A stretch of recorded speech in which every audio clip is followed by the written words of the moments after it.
नमस्कार. तर माझ्या ब्लॉगमध्ये तुमचं स्वागत आहे. आहोंची फरमाईश आहे बरं का. खूप दिवस झाले ना मी हे बनवलंच नव्हतं, तर मी बनवत आहे बेसनची पोळी. खूप दिवस झाले बनवली नव्हती, तर आहो बोलले की मला अचानक बेसनची पोळी बनव. मग काय लगेच घेतली मी तयारी करायला. बेसन घेतलं, त्याच्यानंतर त्याच्यामध्ये टाकली थोडीशी हळद, ओवा, जिरे, कोथिंबीर आणि मीठ आणि आपलं घाटी मसाला. तर एवढं मी टाकलं आणि मस्त असं मिक्स करून घेतले. त्याच्यानंतर मग काय छान असं थोडा वेळ मुरत ठेवलं, 1-10 मिनटं. आणि त्याच्यानंतर मी घेतली पोळी करायला. पीठ असं पातळसर केलेलं होतं बरं का. त्याच्यानंतर मस्त आपला जो डोशाचा तवा असतो तो ठेवला आणि त्याच्यामध्ये पटकन, कारण हा पटकन तापतो त्यासाठी मी तो घेतला होता. आणि बघा आपली मस्त अशी पातळ बेसनची पोळी तयार झालेली आहे.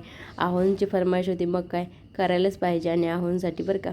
तर खूप छान अशी पोळी झालेली होती. त्यांनासुद्धा खूप आवडली आणि मला अशी जाड पोळी आवडत नाही बरं का. अशी पातळ आणि भरपूर अशी कोथिंबीर घालायची, खूप छान पोळी लागते बरं का. नक्की ट्राय करा. आणि तुम्हाला ही बेसनची पोळी कशी वाटली मला कमेंट्समध्ये नक्की सांगायचं. आणि हो बरं का, आपल्या चॅनलवरती नवीन असाल तर चॅनललासुद्धा सबस्क्राईब करायचं बरं का. त्याच्यानंतर मग घेतली मस्त बेसनची पोळी, भाकरी आणि भाजी होती ती खायला घेतली आणि मस्त असं जेवण